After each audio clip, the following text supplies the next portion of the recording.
Hi, I'm Rosie Roitzsch. This is Christian Sellars, and we did a project with Paradise Public Fishing Area about their Bluebird nesting boxes.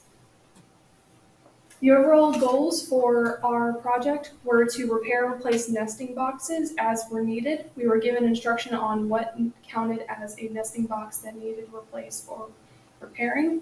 We were also asked to create a map of the site with points for each nesting box and the number of each for navigation across the site later on as they needed to do further work with these nesting boxes.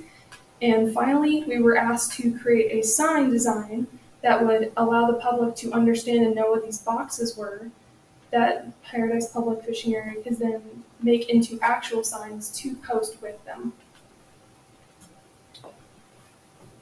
So, starting off some of our early struggles that we had, there was some miscommunication between us and the stakeholder. We couldn't get a hold of each other. We couldn't get a time set up. But when we did, we realized that when we got on site that the garden that we were originally going to build was already built. So we talked with them for a little while, come up with some ideas, and eventually we decided that they had a Bluebird box project that needed to be done. And we went and talked to Dr. Lane, and she gave us the go ahead, and we did the switch. And it did put us behind schedule. We were late getting our report in, the first report, but after that, things kind of started to get better. Communication got better. We understood what the project was and how we were going to get it done. Some of our on-site struggles, once we did get a schedule in order and we were actually on the ground working, was that we had a GPS unit at the start that we tried to use to keep our points in order that we could then use later to create the map. And the GPS unit malfunctioned. We aren't exactly sure what went wrong with the unit, but when we uploaded our points into Georgia View to create the map, we did not have almost a quarter of our points. They were just missing, and all the other ones that we did have, all the numbers were incorrect and were mixed up.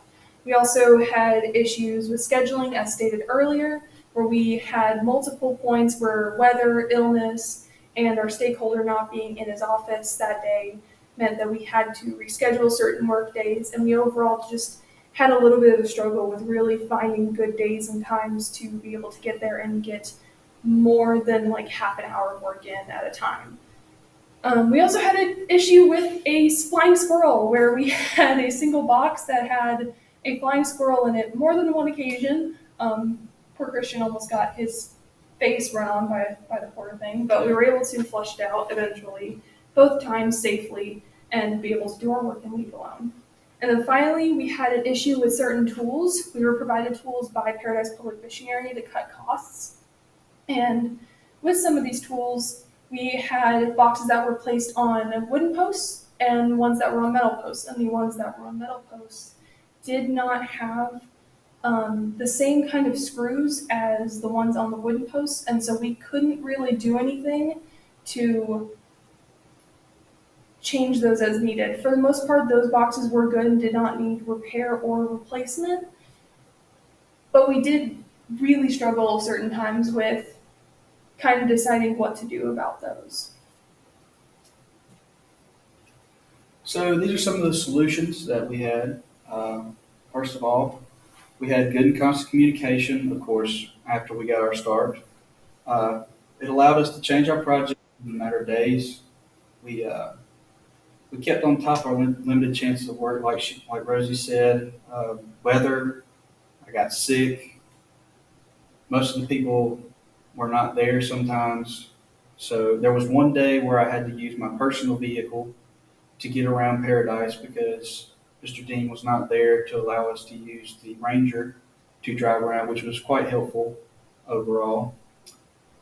And then by staying on top of our work, we were able to make multiple extra trips to correct our data points. So since we were able to finish so early, we had a couple extra days to where after we made the map and realized that our points were messed up, we went back out there and I used a GPS Apple My Phone, which is, of course, not as good as a true GPS, but good enough to find the boxes. And we went back and made sure that all of our numbers were correct and got the points.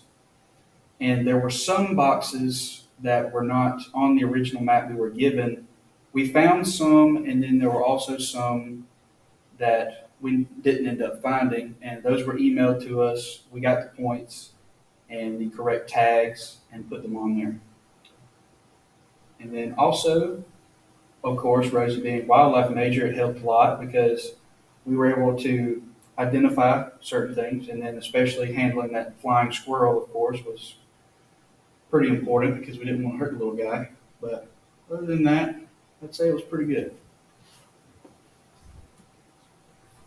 So overall, our goals and our objectives were met as we initially promised. Our original project proposal had stated that we were planning to probably be finished sometime around the end of March, and at the very latest, the very beginning of April. So we did manage to meet that time limit. Due to a couple of last minute issues, like with the GPS, we weren't able to finish at the end of March, but we did get everything situated and our stakeholder happy by the end of the first week of April. Um, our map turned out pretty well. It's seen right here. All of our points ended up being as we needed them, right where they're supposed to be, and it makes it easily navigable. So anyone who uses the map later on is able to go and find the boxes exactly where they are without much looking around or extra trouble. And our sign, which will be in I think the next slide, also was well received by Paradise. It is, in our opinion, a good simple design that easily and communicates what the boxes are from both a distance and up close, and allows people to do their own research and understand what the boxes are very easily with minimal reading. So this was the sign that me and Rosie come up with. Of course, like she said, very simple, gets the point across. Don't disturb the boxes. Keep away. We don't want to be disturbing wildlife, especially while they're laying their eggs and on their nests. And